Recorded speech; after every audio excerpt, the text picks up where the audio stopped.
Reverendíssimo Padre Nilci, presidente desta celebração eucarística, amado povo de Deus presente nesta igreja, internautas que nos acompanham pela Rede Santa Rita, pela Rádio Ativa.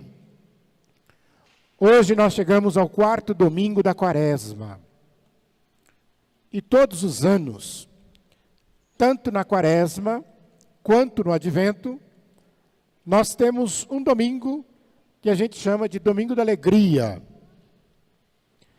E por que da alegria? É porque na medida em que estamos próximos de celebrar a grande festa para a qual estamos nos preparando, é como se quiséssemos antecipar um pouquinho desta alegria. Lá no Advento, no 3º domingo, nós chamamos Domingo Gaudete.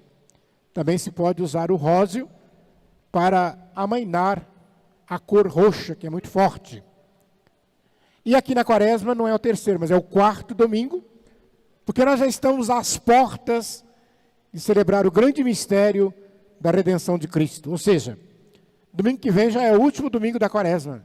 Passou rápido, porque depois, no outro domingo, já iniciamos o primeiro dia da Semana Santa, a Semana da Paixão do Senhor, Domingo de Ramos. E lá se fala Gaudete, significa alegria. Aqui se fala Laeter, expressões latinas, que também tem o mesmo significado de alegria. E a liturgia de hoje, então, vem no sentido de nos mostrar que a razão desta alegria não pode ser outra que não seja o amor de Deus para com cada um de nós. Vejam vocês que na primeira leitura do 2º livro de Crônicas, nos é narrado que a Babilônia, através de Nabucodonosor, invade a terra prometida, invade a terra dos hebreus, matam muitos numa batalha e levam os demais para o cativeiro da Babilônia. E a gente lembra, sempre é bom fazermos essas comparações. Aqui nós temos o chamado cativeiro. Então, cativeiro vocês liguem com Babilônia. Mas nós temos a outra passagem que já refletimos, muito famosa. Na vigília pascal nós vamos lembrar dela, que é da escravidão. A escravidão já é no Egito. Vejam bem que aqui eles têm sua terra invadida e são presos e levados. Na escravidão do Egito, não. José foi preso e levado, mas depois os seus irmãos e pais, os familiares, eles foram de livre e espontânea vontade e se estabeleceram no Egito. E depois foram escravizados. Aqui nós vemos, depois se vocês continuarem lendo, através de uma belíssima intervenção da rainha Esther, nós vamos ver que o rei, aí já não era nem a Babilônia, mas era a Pérsia. E o rei então tem o seu coração tocado, porque Deus vem em auxílio do seu povo. E o rei chega para eles e diz assim, olha, quem quiser voltar para a terra de Israel, pode voltar, pode ir embora, vocês são livres. E aí pergunto eu para vocês, todos voltaram? A minoria. Porque muitos já tinham estabelecido na terra estrangeira, já tinha se dado aos costumes, casado, etc. e tal. Assim também lá na escravidão, só que lá na escravidão o rei não deixou ir, o faraó. Precisou de Moisés intervir, fugir, e eles correndo atrás. Mas lá também nem todos aceitaram ir. Porque diziam, Moisés é louco, vai tirar nós daqui, para quem vai levar nós para onde? É preferível a gente ficar aqui. Aqui a gente é escravo, aqui a gente apanha, mas aqui a gente tem que comer. E eles ficaram na escravidão do Egito. Por que eu estou falando isso? Porque muitos de nós também, às vezes, pensamos que quando Jesus vier, e ele não veio ainda, ele veio a primeira vez, a segunda vinda de Jesus, para levar a sua igreja, todo mundo pensa que vai levar todo mundo. Jesus chegasse aqui agora e falava, vamos, ai Senhor, vamos embora. Vocês acham que vai ser assim? Tem gente que não vai nem perceber. Tem muita gente que vai falar, não, agora não vou agora não, hein? Agora que eu comprei meu carro, agora que eu vou acabar minha casa, agora que eu vou casar, agora que eu vou terminar a faculdade, agora que meu filho vai nascer, agora que não sei o quê. Aqui tá bom, vou ficar aqui mesmo. Porque a gente se habituou, se acostumou às vezes nesta vidinha simples de pecado, não quer que essa graça de Deus atinja o nosso coração. Na carta aos Efésios, da segunda leitura, também continua falando, esse amor de Deus é incondicional, quer dizer, Deus não impõe condições para te amar. Não pense você, que é porque você vem à missa, que Deus te ama mais do que aquele que não vem. Porque senão, que amor seria esse? Seria sob condição. E Deus ama indistintamente toda a humanidade. Tanto é que quando Ele dá seu Filho, Ele não dá para mim e para você, Ele dá para toda a humanidade. A salvação, ela é para todos. Mas nem todos querem ser salvos. Essa é a diferença. Aqui, nessa leitura, nos mostra essa condição limitada que nós temos. Nesta vida carnal, a carne é corruptível. Nós carregamos na nossa carne a nossa culpa pelos pecados, mas Cristo, quando vem, toma sobre si, mas nós parecemos que não acreditamos que Ele levou sobre si as nossas dores, como diz Isaías.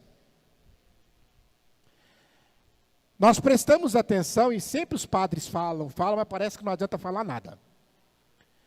As confissões, quando a gente vai confessar, a gente tem que chegar diante do padre e pensar assim, ó, eu sou pecador, eu pequei porque eu quis, e ponto final.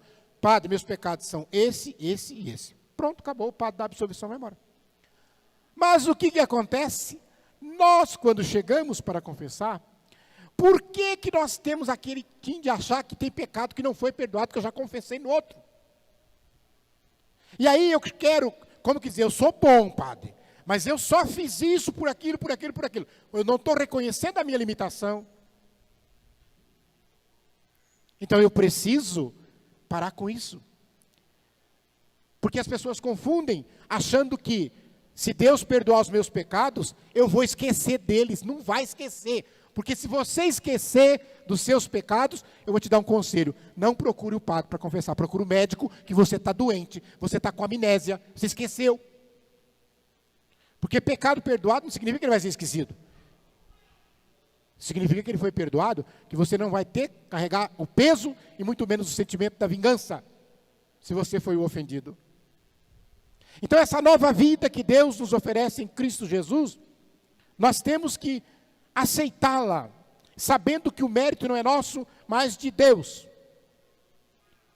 E quando chegamos ao Evangelho, eu costumo dizer, para mim, não sei para você, toda a Sagrada Escritura é bonito, é bela, é importante, tem passagens maravilhosas, mas para mim, este versículo é o mais bonito da Bíblia. Vou usar talvez nem a tradução que esteja aí, mas quando se diz assim, Deus amou tanto o mundo, que deu o seu Filho único, para que todo aquele que nele crê, não morra, mas tenha a vida eterna.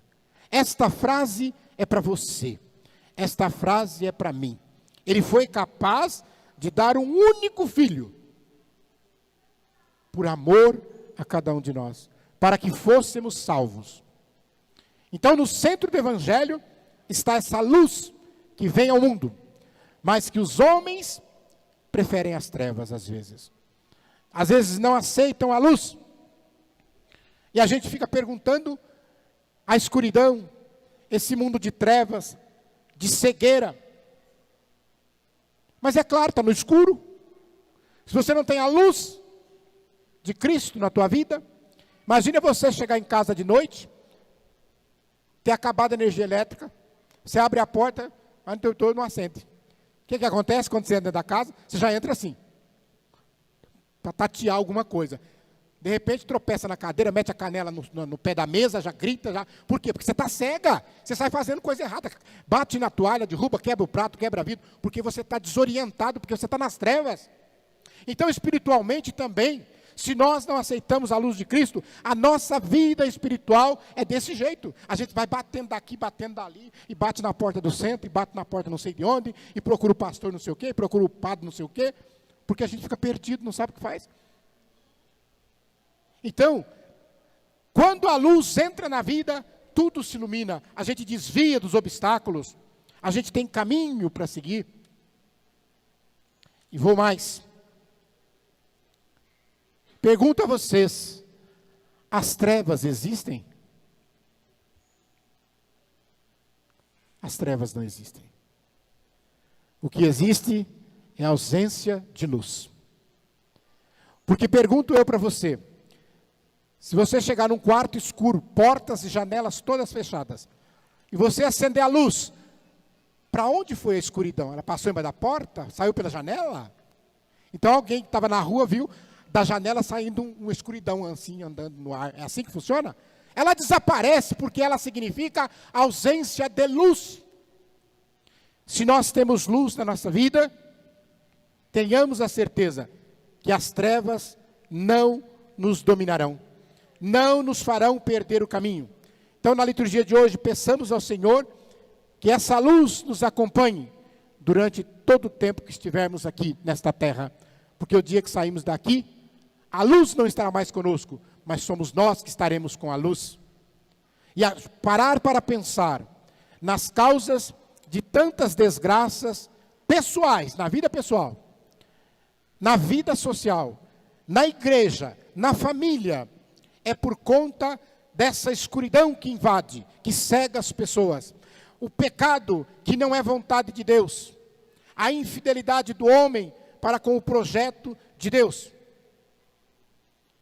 E quando nós falamos do amor de Deus, lembrar que Deus não é contador. Ele não vai fazer balanço para você. Ficar somando. Você fez isso, isso, isso, isso. Porque o dia que você tiver que se apresentar diante de Deus, e digo mais, todos nós vamos nos apresentar diante de Deus. Não tem, o Bin Laden, ele já se apresentou. O Hitler já se apresentou. Mas é tudo pecador, como é que apresenta? Porque todos nós vamos passar pelo juízo, sem exceção. E quando estivermos diante do juízo, que obras teremos em nossas mãos? Eu vou levar, mostrar o meu carro importado, a minha moto importada, a minha casa, o meu diploma, vai levar isso? Não.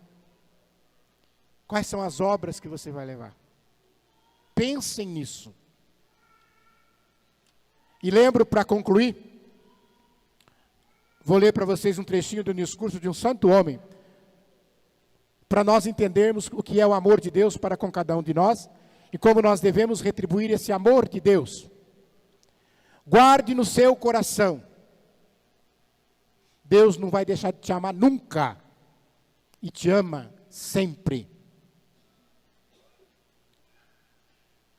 Não pense que porque você fez um erro ou outro, Deus deixou de te amar.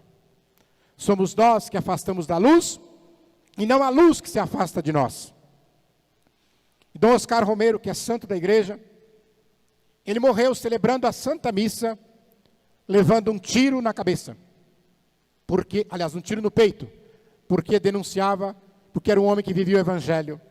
E ele diz, irmãos, como eu queria gravar no coração de cada um de vocês, esta grande ideia, o cristianismo, não é um conjunto de verdades que nós temos que acreditar. O cristianismo não são leis que nós temos que cumprir. Não são proibições do que nós não podemos fazer. Isso é muito nojento. O cristianismo é uma pessoa que me amou tanto e que quer o meu amor. O cristianismo é Jesus Cristo. Porque, meus irmãos, uma religião de missa dominical, mas de semana injusta, não agrada ao Senhor. Uma religião de muita oração, mas com hipocrisia no coração, não é cristã. Uma igreja que se instala só para estar bem, para ter muito dinheiro, para ter conforto, para ter comodidade, mas esquece os pobres, não é a igreja de Jesus Cristo. Eu falo isso com a tranquilidade porque não falo da minha boca. Estou repetindo frases de um santo homem. Porque só assim nós poderemos entender o que é esse amor de Deus. Deus, guardem bem, Deus amou tanto o mundo que deu seu Filho único para que todo aquele que nele crê não morra, mas tenha a vida eterna. Louvado seja nosso Senhor Jesus Cristo. Para sempre seja louvado.